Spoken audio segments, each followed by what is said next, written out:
Hi, my name is Michael Maas and I'm the CEO and co-founder of Zimi Charge. And with me I have Andries Malherbe. I'm co-founder of Charge and Charge Logistics. So Andries, I've always been very curious. Tell me a little bit about how you and Hubert started Charge. Where did it actually, what's the seed of the company? The seed of the company was that we were building wind and solar farms. And Hubert came to me and said, we're missing a trick here. Electric cars are using a huge amount of power and no one knows where it's going to come from. And we started looking to it, and our skills were in signing up land. So we signed up 120 stations across 120 sites across the country and started permitting them. And then we met you, but the thing just moved forward, and we've been developing our stations. We bought one, as you know, in Wolmaranstad.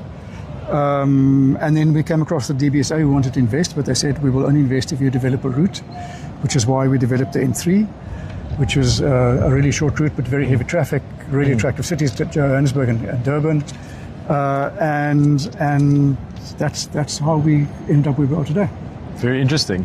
Yeah, I myself and Stefan, who started the company, we both studied together. We studied mechatronics engineering, and we've always been very passionate about entrepreneurship and starting a business. And a couple of years ago, we just saw the massive uptick of electric vehicles globally, but not really a lot happening in the South African market. And we were wondering just why is that?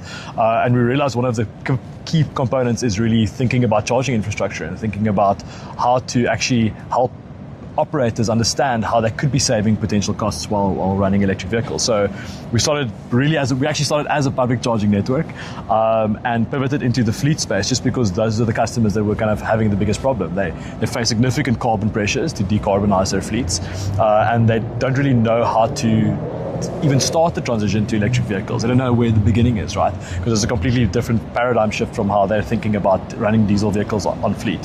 So yeah, that's why we're helping fleets make electric vehicles possible with partners like yourselves. Yeah, how many people have you helped into electrics now, would you say?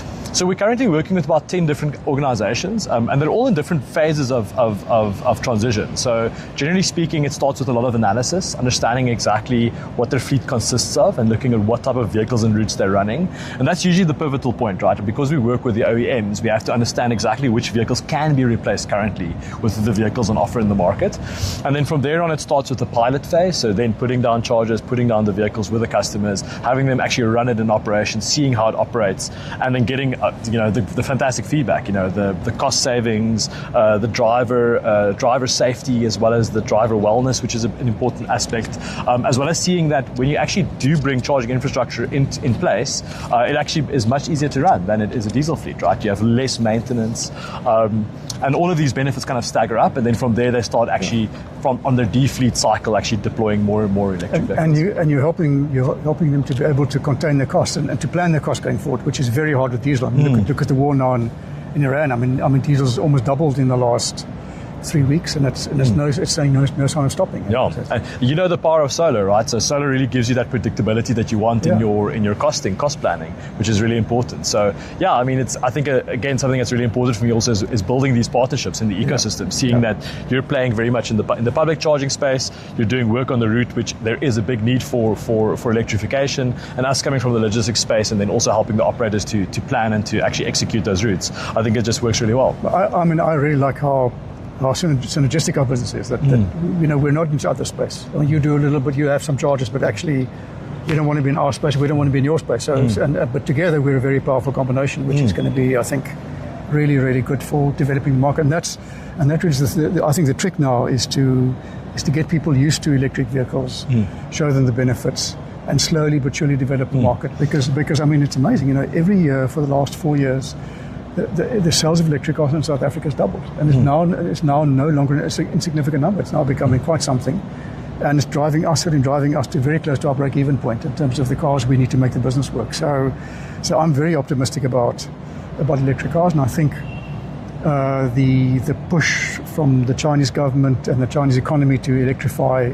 everything they can find, especially transport, is going to be a huge driver worldwide. Definitely. Andries, I've always been very curious. Tell me about how you guys think about the actual design that goes into one of these charging stations. I mean, it's quite a massive engineering effort.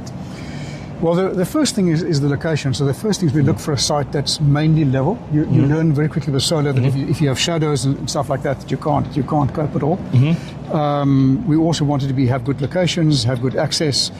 And then we have about a hectare to work with on our initial on initial permissions. We have about a hectare, so we've got to plan quite carefully. So on the hectare, we want to put on at least 1/4 megawatt of solar.